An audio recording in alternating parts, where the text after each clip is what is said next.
अस्सलाम वालेकुम। Programme power show के साथ मैं हूं आपकी मेज़बान मारिया राना। हमेशा की तरह हमारे साथ मौजूद हैं डॉक्टर हसनैन जावेद।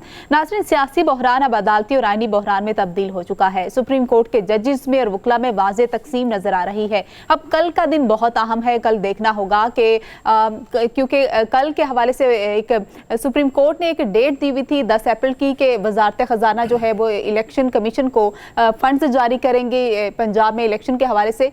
इस हवाले से आज विफाकी काबीना का इजलास भी हुआ जिसमें उन्होंने कहा है कि ये पार्लियामेंट में फंड्स का मामला उठाया जाएगा। पार्लियामेंट ये डिसाइड करेगी कि फंड्स देने या नहीं। अगर फंड्स जारी नहीं होते तो क्या महाजराई होगी और सारा प्रेशर जो हम वैसे ही देख रहे हैं वो तो सारा नून लीग पर होगा और शहबाज शरीफ पर होगा, क्योंकि इत्तेहादी जमातों में पीपल्स पार्टी की अगर बात करें तो उन्होंने तो साफ कह दिया कि महाजराई में हम चीफ जस्टिस के खिलाफ कोई इंतहाई कदम उठाने की जानिब हम नहीं जा सकते। और साथ में पीटीआई के साथ जो उन्होंने उनके हवाले से कहा है कि हम पीटीआई के साथ एक डायलॉग चाहते हैं, हम डेडलॉक नहीं चाहते। इस हवाले से आगे चलकर बात करेंगे। अभी डॉक्टर साहब, मैं आपसे जिस तरह से आपने प्रोडिक्शन भी की कि एक तो पीटीआई जो है और पीपल्स पार्टी का आने वाले दिनों में कुछ इत्तेहाद देख सकते हैं हम, उसके अलावा आपने ये भी कहा था कि विफाकी हुकूमत जो है ये फंड्स जारी नहीं करेगी। अब पार्लियामेंट पर उन्होंने ये मामला छोड़ दिया है हुकूमत ने। आप देख रहे हैं कि फंड्स जारी होंगे या नहीं होंगे?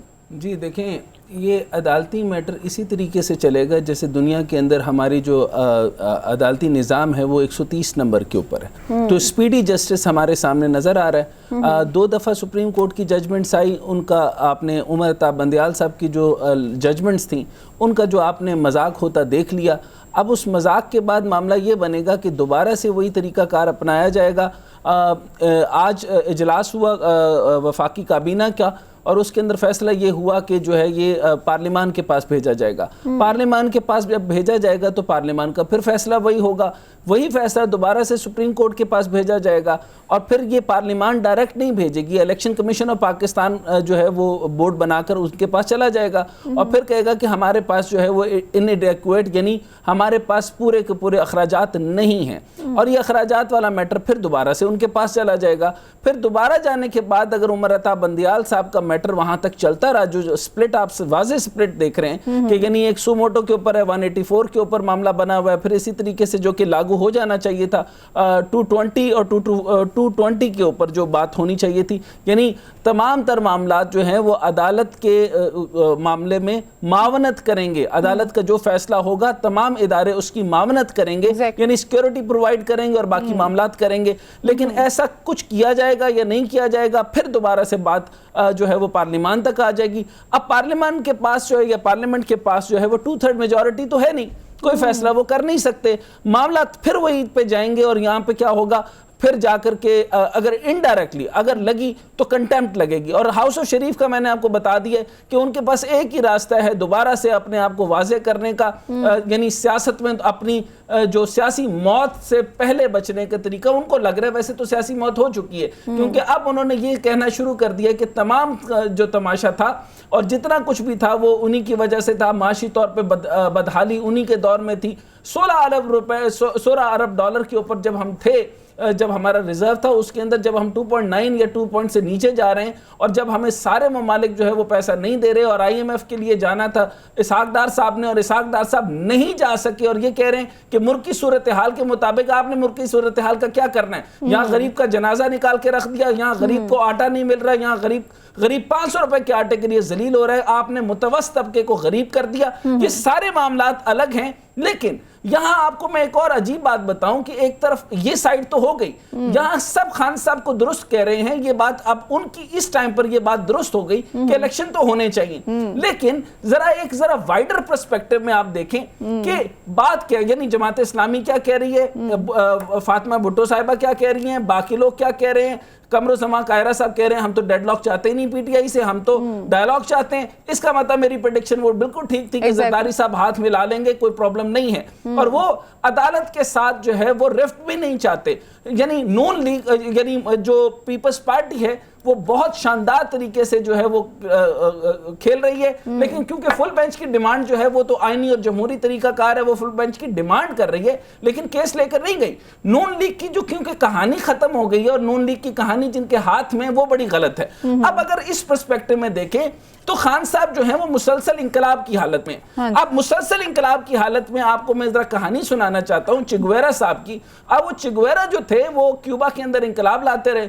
जब इंकलाब आ गया सारा मामला, मैं कट द स्टोरी शॉर्ट के ऊपर आ रहा हूं, जब इंकलाब आ गया तो फिडेल कैस्ट्रो ने कहा कि अब जो है वो आप मिनिस्ट्री ऑफ इकोनॉमिक्स संभालें। वो आए और फिर उनको इंकलाब आ गया, फिर उन्होंने मिनिस्ट्री ऑफ फाइनेंस संभाली और फिर फाइनेंस का कुछ नहीं हुआ।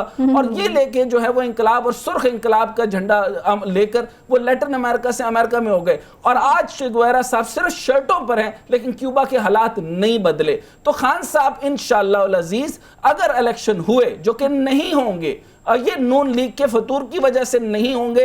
अच्छा, अब इसके ऊपर ये बात मैं आपको बताता चलूं कि ये जो है आपको जो ये इंकलाब पड़ा है, ये 2 असम्बलियां तहलील करने का खमियाजा आप भुगते। आप समझे खान साहब, थोड़ा सा आप भी समझे कि आपको ये असम्बलियां तोड़ना, ये आपको जो इंकलाब है ये 21 अरब रुपए का पड़ा है। ये इंकलाब 21 अरब रुपए का पड़ा है। यहां पर आप मुझे ये बताइए कि यहां पे आपने मंतकी इंजाम पर पहुंचना था, यहां तदब्बुर की जरूरत थी, यहां मसलहत की जरूरत थी। यहां पर जितने साहिब शऊर लोग थे उन्होंने कहा था कि इस तरफ ना जाएं ताकि उन लोगों को मौका ना मिले, लेकिन आपने उनको वो मौका दिया। उन्होंने कहा कि 2 सूबों के अंदर अलग इलेक्शन होंगे, बाकियों के अंदर अलग इलेक्शन होंगे।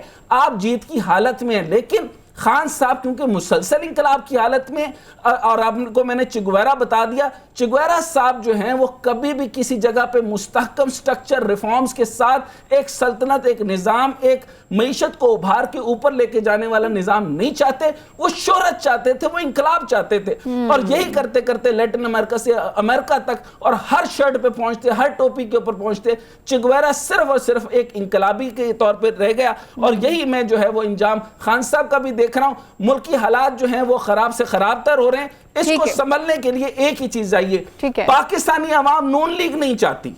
अब आपको देखना चाहिए, हमारे सोचने वालों को सोचना चाहिए, फैसला करने वालों को फैसला करना चाहिए, और अदालतें आपस के स्प्लिट के बजाय इस फैसले पे आना है कि इमरजेंसी यानी 233 और 232 की तरफ जाना चाहते हैं, जो कि बड़ा अजीबो गरीब काम है। ये तो वजीर आजम साहब को भी नहीं सूट करेगा, नून लीग को भी सूट नहीं करेगा, क्योंकि इसमें सदर को इख्तियारात आते हैं और सारा का सारा तकरीबन गवर्नर राज लग जाएगा। तो ये तो मैटर बनेगा नहीं। रिजल्ट ये है कि ये इलेक्शन नहीं होंगे। बात बिल्कुल दुरुस्त है, ये 15, 16, 17 हो सकते हैं। और एहसन इकबाल ने तो कह भी दिया, उन्होंने कह दिया कि 8 अक्टूबर से पहले नहीं हो सकते, ये उनका स्टेटमेंट है। लेकिन मैंने आपको अदालती कार्रवाई बता दी है।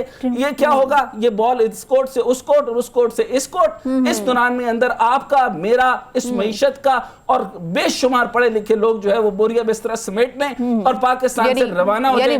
कुछ नहीं होने वाला जी, यानी मामला अभी और मजीद लटकेगा। नाज़रीन, हमें ज्वाइन किया जस्टिस रिटायर्ड शाइक उस्मानी साहब, माहिर कानून है। सर, वेलकम कहेंगे आपको शो में।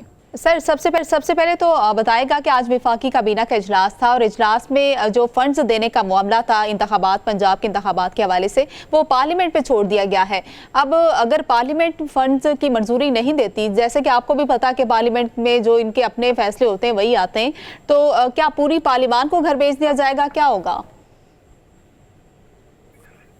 नहीं, कुछ नहीं होगा। देखिए, ये 10 तारीख तक जो ऑर्डर था कि 10 तारीख तक 21 अरब रुपए इलेक्शन कमीशन को प्रोवाइड करने हैं फेडरल गवर्नमेंट को ऑर्डर था जी।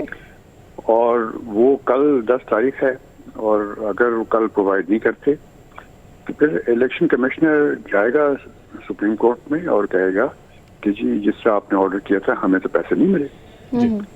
जब वो ये कहेगा चीफ जस्टिस को, सॉरी सुप्रीम कोर्ट को, तो सुप्रीम कोर्ट फिर नोटिस भेजेगी फेडरल गवर्नमेंट को, ठीक है जी, प्राइम मिनिस्टर साहब को, और कहेगी कि भाई आप आके बताएं क्यों नहीं प्रोवाइड किया आपने। फिर जब प्राइम मिनिस्टर साहब की तरफ से कोई वकील जाएगा और जाके कहेगा कि क्या वजूहात है जिसके बिना पे उनको पैसे नहीं दिए गए, तो फिर उसके बाद फिर सुप्रीम कोर्ट कोई एक्शन लेगी। अच्छा सर, मुझे ये बताइए कि जो बात आपने पहले भी फरमाई थी, आप ही की तरफ से एक जो है वो मामला आया भी हुआ था, आपने ये इसी पूरे मुद्दे के बारे में फरमाया था कुछ। अच्छा, ये भी फरमाया सर कि जो सुप्रीम कोर्ट का जो पंजाब के इलेक्शन के बारे में फैसला आया था, इसके ऊपर तो आर्टिकल 220 जो है वो लागू नहीं हो जाता, जिसके ऊपर कहा जाता है कि तमाम मुतल्लिका इदारे इलेक्शन कमीशन के इनेकाद के लिए इलेक्शन कमीशन से ताउन के पाबंद हैं। इसके ऊपर आज जो फैसला आया सर, उन्होंने कहा कि हम फंड्स नहीं दे सकते। नहीं, उन्होंने ये तो नहीं कहा। मुझे अभी जो आप की तरफ से जो किसी ने कहा था कि वो ये उन्होंने ये कहा कि ये पार्लियामेंट फैसला करेगी, उन्होंने ये तो नहीं कहा कि हम नहीं अच्छा, कह सकते। चलिए इस तरह कर ले कि पार्लियामेंट फैसला करेगी। जी हाँ, तो वो करें, ठीक है। तो मकसद यहाँ पे देखिए, मैंने बताया प्रोसीजर बताया जी। ऑर्डर आया था फेडरल गवर्नमेंट को जी। फेडरल गवर्नमेंट ने 10 तारीख तक प्रोवाइड करने थे पैसे, ठीक सर।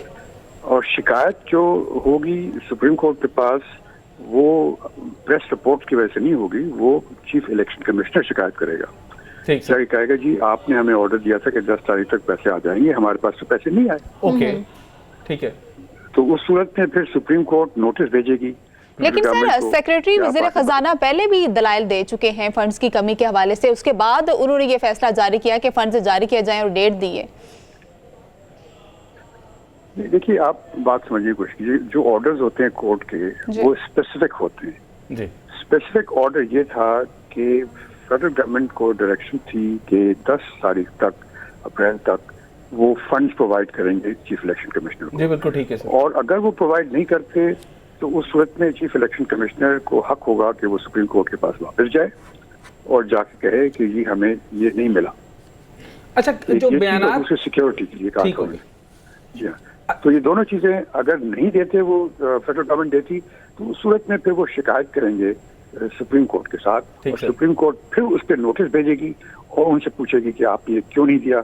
वहां जाकर के ये अपने एक्सप्लेनेशन दे सकते हैं कि हमने इन वजूहात की बिना पे नहीं किया, और फिर सुप्रीम कोर्ट फैसला करेगी कि जो वजूहात वो दे रहे हैं आया वो कानूनी तौर पर सही है कि नहीं सही। अच्छा सर, 2 बार के फैसलों को आप किस तरह देखते हैं? एक दफा पहले फैसला दिया गया उमर अता बंदियाल साहब की की तरफ से, और पहले का एक स्टेटमेंट दी गई, फिर दूसरा फैसला आया क्लियर कट का 224 के जरिए के इलेक्शन करवाए जाएं, और उसके बाद जो है फिर उसको भी जो है वो कंट्रोवर्शियल कर दिया गया कि 4-3 का फैसला है या 3 रुकनी बेंच का फैसला है। इसके ऊपर फरमाइए, और फिर मुझे ये बताइए कि सर ये जो स्प्लिट की तरफ जा रहा है इधर, यानी जस्टिस फायज ईसा साहब की तरफ से 184 सेक्शन 3 के ऊपर बात हो रही है और उसको जो है वो मामलात करना चाह रहे हैं, इससे इलेक्शन का क्या ताल्लुक है, और जो पहला फैसला था उसका क्या तायुन बनेगा सर?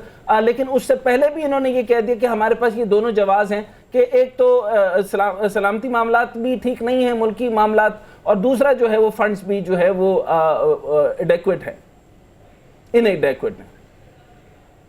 देखिए, जो अभी एक फाइनल डिसीजन सुप्रीम कोर्ट का है वो ये था जो पास हुआ था आज से 1 हफ्ते 10 दिन पहले सर, जिसके मुताबिक मैं आपको बता रहा हूँ। उसमें इन्होंने कहा था कि फेडरल गवर्नमेंट जो है वो फंड प्रोवाइड करेगी, फेडरल गवर्नमेंट जो है वो सिक्योरिटी के इंतजाम करेगी जी। और अगर उन्होंने चीफ इलेक्शन कमिश्नर को डायरेक्शन दी, अगर ये चीजें नहीं होती तो फिर आप हमारे पास आ जाइए। ठीक हो गया, फैसला तो वहाँ हुआ है। बाकी चीजें जो आप बता रहे हैं, फायज ईसा का मामला और दूसरी चीजें, उससे इस जजमेंट से कोई ताल्लुक नहीं है।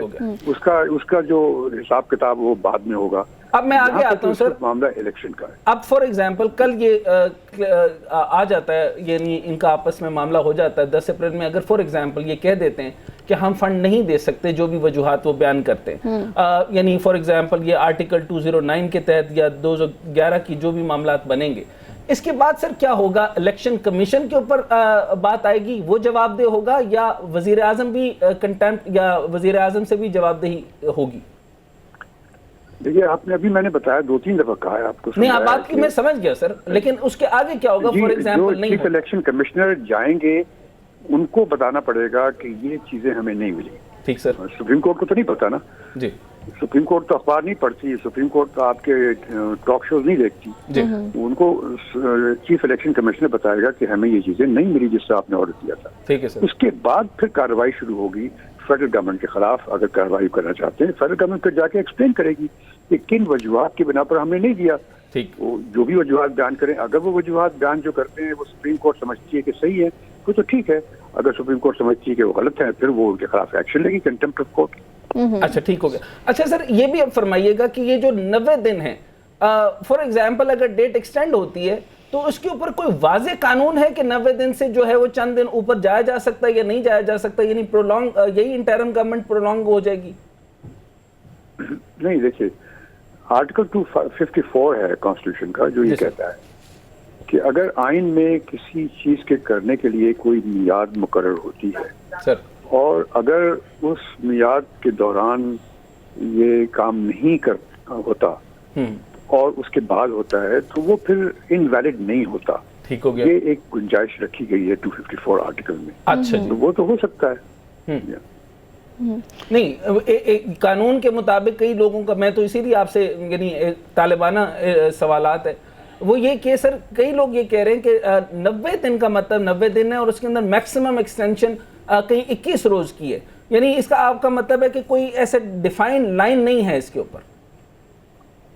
नहीं, देखिए 90 दिन तो है, ऑलरेडी एक्सटेंड हो गया। जो इलेक्शन मई में करा रहे हैं तो 90 दिन के बाद करा रहे हैं, तो ऑलरेडी एक्सटेंडेड है। तो मकसद कहने का ये है कि अगर आइन में कोई मुकर्रर होता है टाइम के इतने दिनों में होना है काम, और अगर वो नहीं होता तो उस सूरत में बाद में होता है किसी वजह से और वो एक्सटेंड किया जा सकता है, तो उस सूरत में वो इनवैलिड नहीं होता, यानी वो एक्सेप्ट होता है। It is possible. अच्छा सर, ये जो प्रैक्टिस एंड प्रोसीजर बिल है इसके मुतालिक आपकी क्या राय है? ठीक है, ये कह सकते हैं कि टाइम गलत नहीं है, हुकूमत की नीयत पर शक किया जा सकता है, लेकिन बिल आप ये समझते हैं कि ये ठीक है, इसको आना चाहिए था? ये जो बिल इन्होंने पास किया है असेंबली में और अभी जो प्रेसिडेंट साहब ने उसको साइन करने से इनकार कर दिया और वो वापस चला गया पार्लियामेंट के पास, तो अब पार्लियामेंट दोबारा उसको अगर जॉइंट सिटिंग में पास कर देती है तो फिर 10 दिन के बाद वो वापस वो फिर लॉ बन जाएगा। लॉ बन गया। अब देखना ये है कि वो जो लॉ बना है वो आईनी तौर पे सही है कि नहीं। मेरी नज़र में तो वो जो ये लॉ इन्होंने बनाया है वो आईनी तौर पे सही नहीं है। उसके लिए लॉ नहीं बनता, उसके लिए कॉन्स्टिट्यूशनल अमेंडमेंट की जरूरत थी, लॉ की जरूरत नहीं थी। लॉ आप सर 184(3) की बात कर रहे हैं सर? जी, ये जो इन्होंने लॉ बनाया है असेंबली में, जो कि प्रेसिडेंट साहब ने रिजेक्ट कर दिया है, उसको वो लॉ बन ही नहीं सकता। वो प्रेसिडेंट साहब की जो ऑब्जेक्शन है वो सही है मेरी नजर में, और इसके लिए कॉन्स्टिट्यूशनल अमेंडमेंट की जरूरत थी। 2/3 मेजोरिटी के साथ अमेंडमेंट करनी थी। ठीक है, वो तो बात सूरत चैलेंज हो जाएगा, चाहे एक्सेप्ट हो जाएगा क्योंकि 10 दिन के बाद तो ऑटोमेटिकली लॉ बन जाएगा। उसके बाद वो फिर लाहौर हाई कोर्ट में चैलेंज हो जाएगा और लाहौर हाई कोर्ट मेरे ख्याल में उसको डिक्लेयर कर देगी। लेकिन एज बिन सर एक्सपर्ट, आप फरमाइएगा कि 184 सबसेक्शन सी के बारे में जो है वो कानून क्या कहता है? ये जो चीफ जस्टिस पाकिस्तान की ये जो है वो ऑटोनॉमी बनती है कि वो इसका इख्तियार सुमोटो का? देखिए 184(3) में जो है ना, ये एक ओरिजिनल जुरिसडिक्शन सुप्रीम कोर्ट को दी गई है और वो उसमें सुप्रीम कोर्ट अगर कोई gross violation of human rights होती है, ठीक है सर, उस सूरत में वो सुप्रीम कोर्ट उसको देख सकती है। सो मोटोस की बात कहीं आइन में नहीं लिखी हुई है।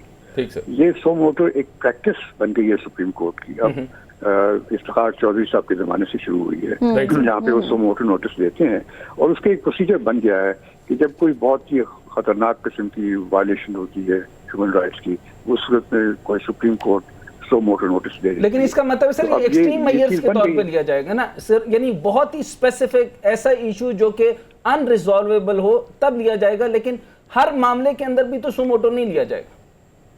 नहीं, बिल्कुल नहीं। और ये जो सो मोटो लिया गया है मेरी नजर में, सुप्रीम कोर्ट ने जो इस केस में इलेक्शन के मामले में सो मोटो नोटिस दिया है, मेरी नजर में यहाँ पे सो मोटो नोटिस नहीं बनता।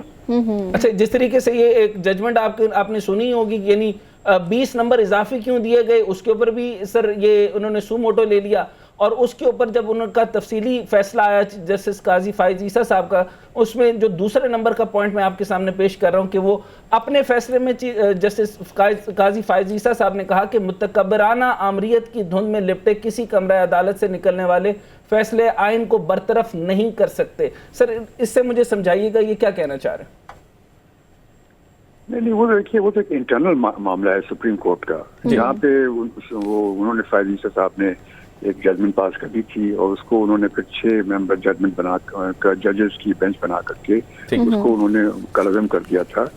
उस पर वो ऑब्जेक्शन कर रहे हैं प्रोसीजरली कि वो सुप्रीम कोर्ट नहीं कर सकती थी जो उन्होंने किया। वो एक इंटरनल मैटर है, वो सुप्रीम कोर्ट खुद डिसाइड करेगी, उससे आप लोगों का या हम लोगों का कोई ताल्लुक नहीं। Right sir. अच्छा, एक और आपका टाइम का करते हुए क्यूरेटिव सर, क्यूरेटिव पिटीशन के ऊपर बात हुई है। उमर अता बंदियाल साहब कल इसका फैसला सुन रहे हैं सर। इसको इन्होंने किया था, पिटीशन दायर की थी डॉक्टर फरूक नसीम ने जस्टिस फाइज ईसा के खिलाफ की थी, लेकिन उसमें ये कहा जाता है कि ये सारे के सारे जो भी मामलात हैं उनके असासाजात के वो पेश किए जाएं, और उस पर कहा था कि इसको फिर वापस ले लिया जाए। सर क्या तरीकाकार बनता है कि इसके ऊपर क्यूरेटिव पिटीशन होनी चाहिए या नहीं होनी चाहिए? देखिए, क्यूरेटिव रिव्यू की बात कर रहे हैं आप, क्यूरेटिव रिव्यू। देखिए, सुप्रीम कोर्ट की जजमेंट जो होती है उस एक दफा पास हो गई तो फाइनल होती है। सिर्फ एक पॉसिबिलिटी होती है कि आप अगर देखते हैं कि उसने कोई कानूनी तौर पर कोई ऐसा नुक्ता है जो कि सुप्रीम कोर्ट ने इग्नोर कर दिया है, वो सामने नजर आ रहा है, तो उस सूरत में फिर आप एक रिव्यू फाइल कर सकते हैं सुप्रीम कोर्ट के पास और उसी बेंच के पास जिसने कि फैसला किया होता है। ये एक प्रोसीजर है सुप्रीम कोर्ट का, लेकिन उसके बाद कोई दूसरे रिव्यू की कोई गुंजाइश नहीं है हमारे आइन में और हमारे प्रोसीजर में, सुप्रीम कोर्ट के प्रोसीजर में। लेकिन ये जो मामला जो क्यूरेटिव रिव्यू की बात कर रहे हैं आप, ये इन्होंने इंडिया में क्यूरेटिव रिव्यू होता है, राइट सर, यानी एक दफा रिव्यू हो गया तो उसके बाद उसको क्योर करने के लिए एक क्यूरेटिव रिव्यू हो सकता है इंडिया में। लेकिन पाकिस्तान में इसकी कोई प्रेसिडेंस नहीं है, कोई उसकी। अच्छा, अब वेरी लास्ट क्वेश्चन कि मैं आपसे एक चीज समझना चाहता हूं सर, इसका यकीनन अभी एहतमाल नहीं है और कोई मैं इसको देख भी नहीं रहा और ना मैं उसके ऊपर कोई प्रेडिक्शन दे रहा हूं। वैसे पूछना चाहता हूं सर कि ये जब इमरजेंसी लगती है तो इमरजेंसी के अंदर क्या मामलात होते हैं? जैसे आर्टिकल 232, 233 और 234 नॉर्मली ये कहा जाता है कि ये जो है वो जंगी हालात हो या दाखिली मामलात खराब हो या माशी इमरजेंसी हो, इस बेस पे। तो मैं पूछना ये चाहता हूं कि सर इसके ऊपर तो सबसे ज्यादा जो है वो सदर के पास ताकत होती है और उसके नीचे जो है वो गवर्नर्स के पास आ जाती है, इससे वजीर आजम का तो कोई ताल्लुक नहीं होती है। फरमाइएगा जरा क्लियर करके। देखिए, इमरजेंसी डिक्लेयर हो सकती है जो प्रेसिडेंट के थ्रू। नेचुरली प्रेसिडेंट तो खुद तो नहीं करेगा, उसको एडवाइस दी जाएगी प्राइम मिनिस्टर की तरफ से, तो वो फिर इमरजेंसी डिक्लेयर कर देते हैं। लेकिन उसके जो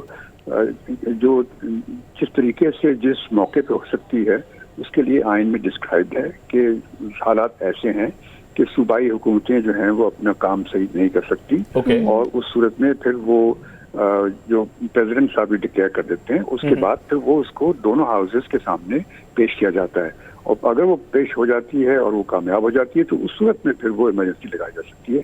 इतना आसान नहीं होता इमरजेंसी लगाना। हाँ, ये बात दुरुस्त है और आइन में सर ये क्लियर कट लिखा गया कि ये इतना आसान मामला नहीं है। लेकिन अगर सर अभी करंट सिचुएशन को देखा जाए तो सूबों के अंदर जो ये पीएसडी फंड जो हैं वो उसके जो ग्रांट्स हैं जो या उसको फंड्स देने होते हैं, ये अगर इसके मामले में कोई जो है वो हर्डल्स आए तो इस मैटर को भी टेकअप किया जा सकता है इसके अंदर?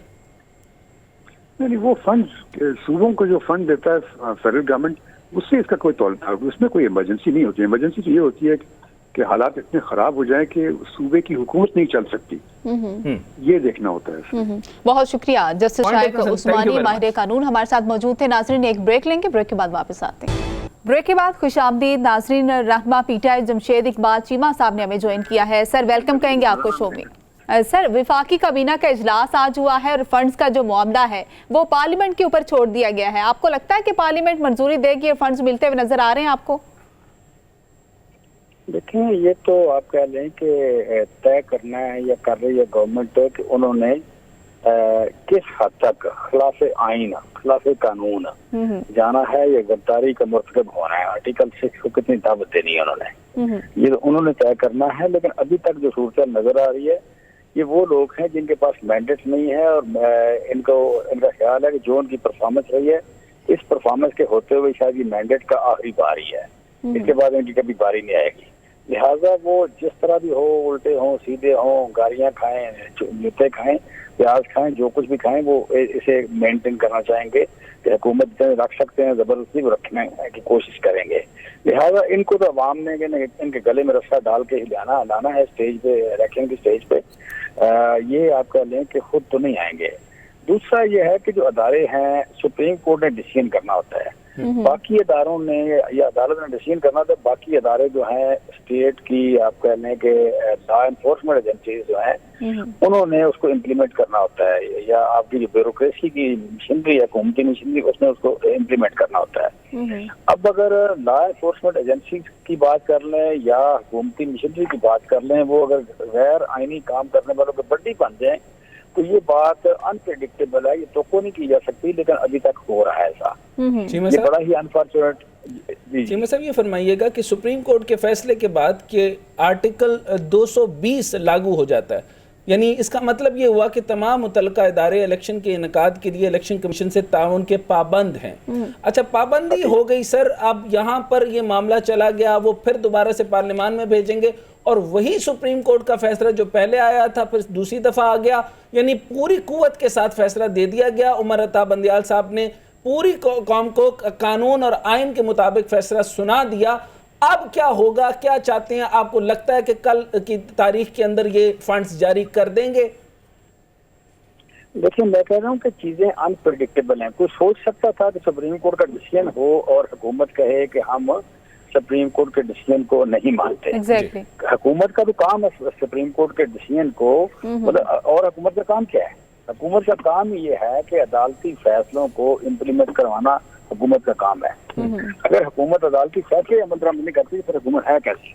नहीं तो सर, मैं यही पूछ रहा हूँ कि कौन सा ऐसा फिर कानून होगा और क्या तरीका होगा? यानी सुप्रीम कोर्ट और चीफ जस्टिस और पाकिस्तान से तो बड़े और कोई मतलब आइन के मुताबिक तो कोई इंसान नहीं है और अदालत के मुताबिक भी नहीं है, तो फिर ये किसका फैसला मानेंगे? देखें, ये फैसला अवाम का होना है। ये बात ये समझ रहे हैं कि ये कोई लड़ाई बिटवीन अवाम, सुप्रीम कोर्ट और पार्लियामेंट है। ये लड़ाई जो है पार्लियामेंट और सुप्रीम कोर्ट के दरमियान नहीं है। ये लड़ाई पीटीआई की और मुस्लिम लीग नून की या पीडीएम की नहीं है। ये लड़ाई बेसिकली बेसिक ह्यूमन राइट जो है, बेसिक आईनी जो हक है, आईनी हक देने की है। और उसमें इस मुल्क का हर वो बंदा जिसकी उम्र 18 साल है वो इसमें फ्रीक है। वो आप भी फ्रीक है, मैं भी फ्रीक हूँ, और आपका जो कैमरामैन है वो भी फ्रीक है, यहाँ खड़ा हुआ डॉक्टर, इंजीनियर, जर्नैल, जज, सारे फ्रीक है इसमें। सर, अवाम के मुताबिक तो वहाँ सर अवाम के मुताबिक तो वो ये कह रहे हैं कि देखें, इलेक्शन की डेट्स कितनी दफ़ा चेंज होती हैं, 30 अप्रैल को होती है, फिर अलग डेट आ जाती है। वो कहते हैं 8 अक्टूबर को होगा, और आज भी एहसन इकबाल साहब ने कहा कि 8 अक्टूबर को ही होगा। और सुप्रीम कोर्ट ये कहते हैं कि 14 मई को इंतखाबात को फाइनल कर दिया जाता है। वो फिर दोबारा से बैक टू स्क्वायर वन हो जाते हैं। फिर वो कहते हैं कि सदर साहब ने कहा था, गवर्नर ने फैसला नहीं किया। जब सब चीज़ें क्लियर हैं, जब मामला क्लियर नहीं हो रहा, और इसी मामले पे कमरुज़्ज़मा कायरा साहब ने भी कहा कि पीडीएम पूरी का मामला कुछ और होगा। उन्होंने कहा कि पीटीआई से डेडलॉक नहीं, डायलॉग चाहते हैं। अब आप क्या कहेंगे सर? पीटीआई, पीपल्स पार्टी को आप अलग समझते हैं इस पूरे मामले से? देखिए, ये सारे रंगबाजी कर रहे हैं, ये सारे रंगबाजी कर रहे हैं। हाँ, एक चीज हो सकती है कि देखें, अगर इलेक्शन अर्ली होता है तो पीपल्स पार्टी के बचाव की कोई कुछ न कुछ सबील बनती है। हाँ जी। पीपल्स पार्टी का आज भी पीटीआई से कुछ 2-3% की लीड है उनको सिंध में। वोट परसेंटेज के अगर सर्वे के मुताबिक देखें तो उनको 2 या 3% की लीड है। ये जितना टाइम ज्यादा गुजरेगा पीटीआई की लीड बढ़ती जाएगी, उनका वोट कम होता जाएगा। नहीं सर, आपको क्या लगता है, दोनों ने, जमात इस्लामी ने भी और जो पीपल्स पार्टी ने भी अपने आप को होल्ड पे रखा हुआ है कि जैसे ही हालात तब्दील होंगे उस वक्त उसके मामले में करेंगे? जमात इस्लामी कहती है कि हम पूरे मुल्क के अंदर जो है वो एक ही दिन इलेक्शन चाहते हैं। इसी तरीके से पीपल्स पार्टी भी ये कह रही है। क्या आप इस मामले पे बात करने को तैयार होंगे? और ये जो नून लीग है, इसका पैटर्न तो सर डिफरेंट ही जा रहा है। क्या आपको इमरजेंसी की तरफ जाता हुआ नजर नहीं आ रहा? देखिए, जमात इस्लामी तो हमेशा से पपट रही है इसकी एस्टेब्लिशमेंट की। अच्छा, ये तो एस्टेब्लिशमेंट की पपट रही है। इन्होंने बड़ी यू कैन से कि मशरकी पाकिस्तान में बड़ी खून रेजी की, और कभी इन्होंने सोचा नहीं है, सोचने की तौफीक नहीं इनको हुई कि हमने कभी आइन के साथ खड़े होना है या कभी अवाम के साथ खड़े होना है। आज भी जमात इस्लामी का पाकिस्तान में 1% वोट है।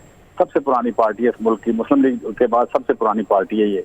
तो सबसे पुरानी पार्टी का अगर 1% वोट है और बड़े मुनज़्ज़म और बड़ी मेहनत और बड़े कमिटेड लोग, तो उसकी बुनियादी वजह कि तारीख के हमेशा गलत साइड पे खड़े होते हैं। ये left side of the history खड़े होते हैं। तो आज भी ये वही हरकत कर रहे हैं। अच्छा। पीपल्स पार्टी यानी वो तरीके से, मतलब सिंसियरिटी के साथ आपसे हाथ नहीं मिलाना चाहते? नहीं, ये एस्टेब्लिशमेंट की बी टीम है। अच्छा सर, आपको नहीं लगता कि खान साहब जो हैं वो आज फिर गुफ्तगू करते हुए भी उन्होंने ये कहा कि नवाज शरीफ भी ठीक कहता था, यानी क्योंकि नवाज शरीफ साहब भी यही कहते थे कि वोट को इज्जत दो, और वो यही वाले मामला जो इल्जाम लगाते हैं चीफ के ऊपर, और वो कहते थे सारा मामला एक्सटेंशन का है। आज भी उन्होंने ये कहा कि एक्सटेंशन का, इससे तो ये बात कर रहे हैं कि नवाज शरीफ भी ठीक था और वो भी ये सही कह रहे हैं।